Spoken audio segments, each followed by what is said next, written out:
Bonjour et bienvenue dans mon univers créatif avec la boutique Scrap by Fleur de Lune. Aujourd'hui, on se retrouve pour réaliser ensemble une page de Art Journal. Pour ce faire, j'ai utilisé le moodboard champignon sur un papier Payton couleur naturelle. Le papier Payton, il est parfait pour les techniques d'Art Journal, de Mixed Media, puisque c'est un papier qui supporte bien l'eau. Ça n'est pas un papier aquarelle, mais on va pouvoir utiliser quand même des techniques à l'eau. Pour cette page, je voulais absolument utiliser des poudres à diluer ou bien des sprays pour un effet un petit peu grunge, rien de linéaire. Au contraire, dans le Art Journal, on se laisse complètement aller. Avant de démarrer, je m'étais préparé un petit nuancier avec toutes mes poudres. Je voulais un camailleux de couleur allant du brun en passant par le vert et puis un petit peu de fuchsia. Et je voulais aussi délimiter des zones dans mon champignon parce que je voulais que ce champignon apparaisse de différentes couleurs. J'ai donc réparti mes poudres de couleurs selon les endroits où je voulais que les couleurs se posent. Et ensuite, je suis venue avec un spray d'eau, mais un brumisateur pour diluer mes poudres. Pourquoi un brumisateur? Parce qu'en fait, la brume qui se dépose est fait moins d'éclat qu'un spray classique. Et donc, comme ça, je pouvais mieux maîtriser les zones que je mouillais. J'hésite pas à venir utiliser une deuxième feuille pour imprimer en miroir mon champignon en le retournant, ce qui me fait le négatif de mon moodboard. Pour les couleurs, je vous les remettrai en barre d'infos. Il y a des poudres infusion, des poudres magical et puis des sprays de chez Nouveau. Donc ici, je viens repositionner mon pochoir et je vais venir délimiter au crayon mes cases pour ensuite, après, pouvoir redessiner dedans. Donc ce pochoir, il est assez facile à utiliser. Les formes sont presque géométriques, donc c'est quand même assez simple à reproduire. Pour venir retravailler mes couleurs, je vais d'abord utiliser mes Distress crayons. Donc les Distress crayons, ce sont des crayons assez gras. Je ne sais pas si c'est de la pastel à l'huile, mais en tout cas, ça s'apparente à de la pastel à huile. Et donc pareil, je viens refaire un nuancier en gardant les mêmes gammes de couleurs. Donc j'ai pioché dans ma palette de crayons Distress que j'avais à disposition et puis j'essaye de retrouver des nuances de couleurs qui se rapprochent à celles de mon fond. Pareil, en barre d'infos, je vous mettrai les différentes références de Distress crayons. Donc une fois que mon nuancier est prêt, je vais pouvoir voir à quel endroit de ma page je vais pouvoir redéposer les couleurs. L'idée avec ces Distress, c'est de pouvoir accentuer certaines zones de couleurs et garder cet aspect un petit peu fondu des couleurs, vraiment quelque chose de pas défini, d'un petit peu flou. Donc je joue sur l'intensité des couleurs, j'essaye de poser des ombres pour que les zones où le spray a été moins présent, on garde ces zones de lumière. Et je viens comme ça, d'abord dans tous les petits ronds de la tête de mon champignon, je viens reprendre toutes les couleurs. Et ensuite, je passerai au pied du champignon avec mon camailleux de bleu et de marron. Pour étaler le Distress crayon, j'ai utilisé des lingettes bébé que j'ai réhumidifiées parce qu'elles étaient un petit peu sèches. Et puis là, vous voyez, j'ai trop étalé. Je pense que ça a aussi fait réagir les poudres en dessous. Donc pour cette partie-là, j'ai préféré étaler au doigt tout simplement. Donc ça permet voilà, d'étaler sa couleur, de faire un effet un petit peu fondu et tout en gardant des zones de lumière. Bon, ça se nettoie assez facilement, hein. Sur les doigts, ça reste pas, donc on peut se permettre de faire un petit peu de patouille sans être trop sale. J'ai voulu utiliser mon papier Payton naturel parce que je voulais un effet un petit peu vintage à ce champignon. Et donc je trouvais qu'utiliser en papier de fond un papier déjà teinté brun, c'était pas trop mal. Et puis ce papier-là, il réagit bien à l'eau. Je le trouve vraiment très sympa à travailler. De même, je viens d'utiliser un troisième médium. Donc là, cette fois-ci, ce sont mes crayons de couleur. Ceux-là, c'est les Pablo de chez Carandache. Et ce sont des crayons à la cire, si je ne me trompe pas. Enfin, à la rigueur, peu importe. C'est un médium que je ne maîtrise pas encore vraiment. Je trouve que c'est assez intéressant à utiliser comment dire, en renforcement de vos couleurs. Là, sur les sprays, ça tient plutôt bien.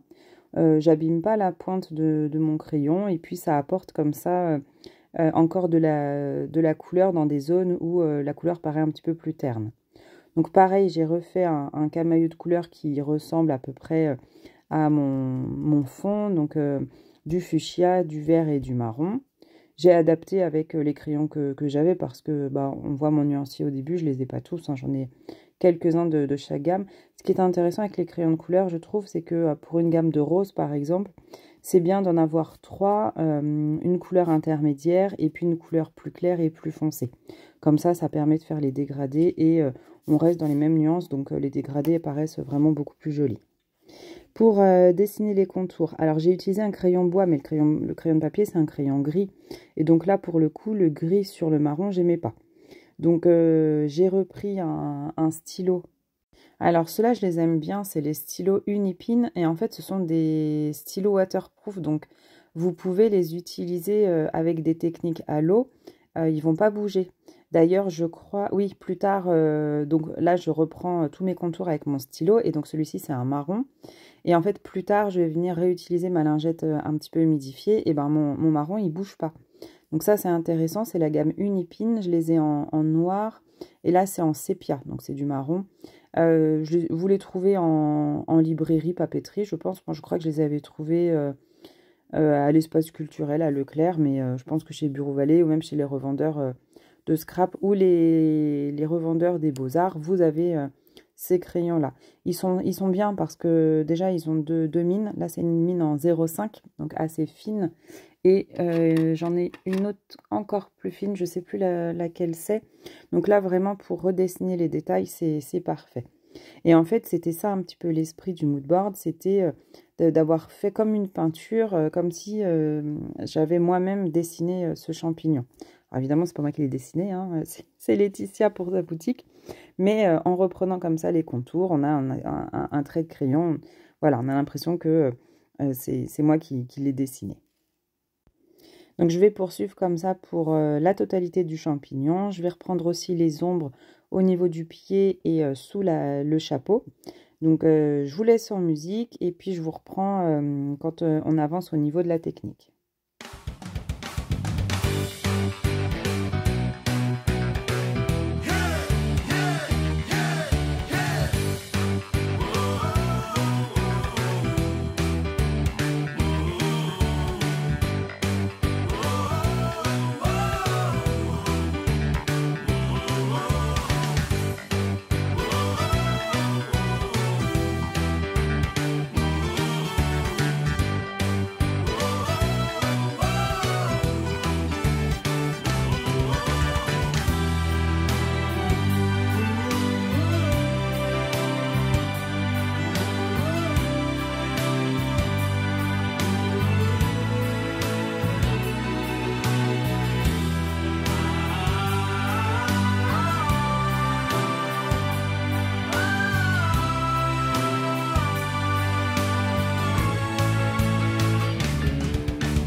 Voilà, une fois que le champignon est terminé, je trouvais qu'il y avait un contraste qui était trop marqué entre les zones colorées et les zones qui apparaissaient non colorées puisque c'était les zones du pochoir.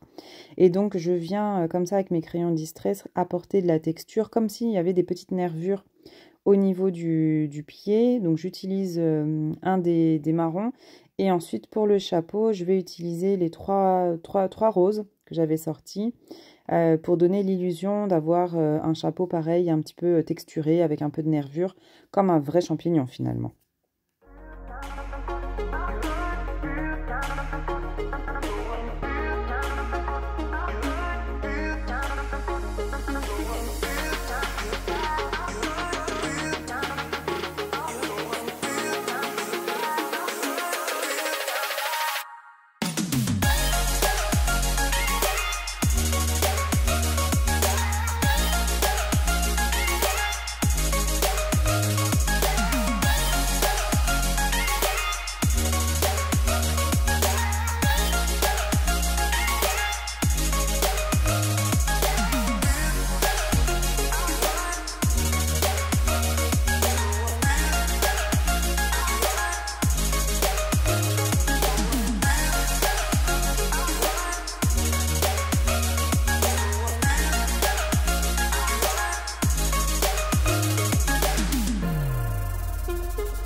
Une fois que votre fond vous plaît, maintenant on passe à la partie embellissement. Cette fois-ci, donc j'ai utilisé la collection Il était une fée et je suis venue piocher dans les sets de découpe et dans les die cut directement pour venir décorer ce champignon qui se transforme en maison de fée. Donc je viens comme ça rajouter mes petits éléments.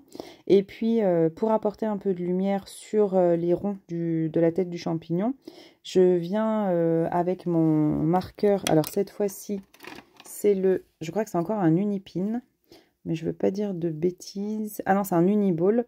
Donc un uniball blanc. Je viens comme ça retravailler les petites zones de lumière. Ça se dépose bien. Parfois, il va se teinter avec... et je pense qu'il se teinte avec le Distress crayon. Parce que sur les poudres, ça ne bouge pas, mais sur le Distress, ça prend la petite teinte rosée. Mais on arrive quand même à voir les zones de lumière. Donc voilà, moi, ça ne m'a pas dérangé. C'est du Art Journal, donc on n'est pas précis. Ça ne me gêne pas. Et puis ensuite, je viens déposer mes die cuts. Et là, je trouve qu'ils ont un intérêt avec ce côté blanc. Ce contour blanc, puisque comme ça, ils viennent tout de suite ressortir du fond de page qui est plutôt foncé vintage. Donc, je trouvais ça assez sympa, le contraste. Donc, je viens décorer mon fond de page en venant coller mes éléments et je viens en coller certains en relief pour que justement, en première lecture, on puisse identifier des éléments en premier plan et en second plan. Juste pour info, la petite étiquette Sentiment, c'est une étiquette que la boutique m'avait offert en salon quand j'étais venue faire mes premiers achats sur la boutique. Je les avais bien sûr gardées et je viens utiliser cette étiquette qui dit qu'il ne faut jamais arrêter de rêver. Donc je termine de disposer mes éléments, je viens les coller et on regarde ensemble le résultat final.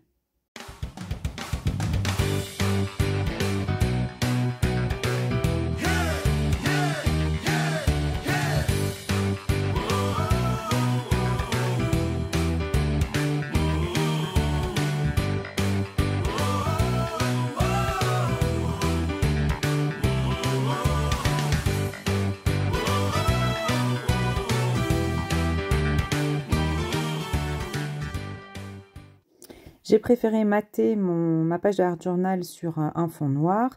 J'ai juste redécoupé 5 mm autour pour que le matage noir apparaisse bien en dessous.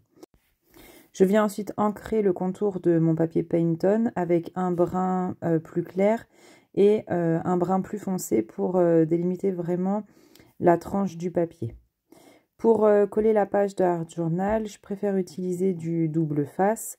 Au moins, je suis sûre que ça va bien tenir dans le temps.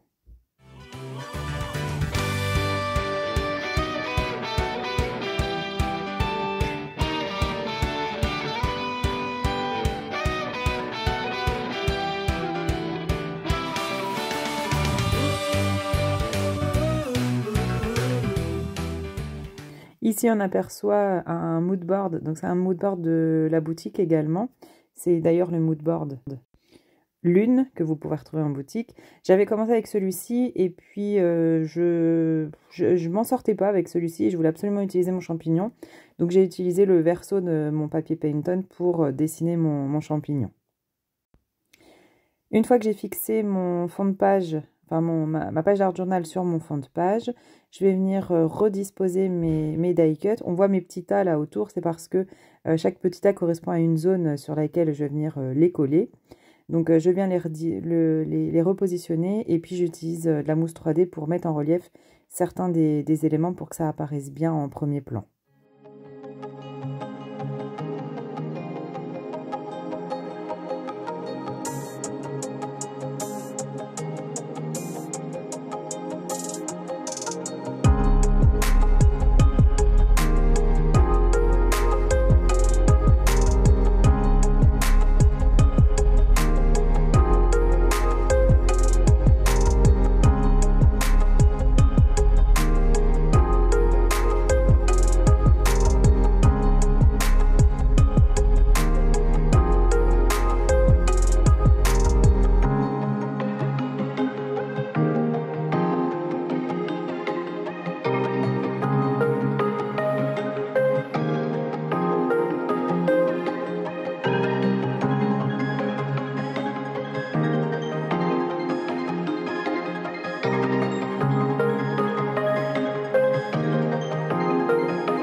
Pour terminer, je viendrai coller des sequins dans des tons fuchsia et vert pour apporter de la brillance autour du champignon. Donc voilà pour mon mood board champignon pour la boutique Scrap by Fleur de Lune. J'espère que ce tuto vous a plu. Un peu de patouille pour se détendre et lâcher prise, ça fait du bien. Et puis les éléments de déco issus de la collection Il était une fée, vraiment un monde féerique et poétique à souhait.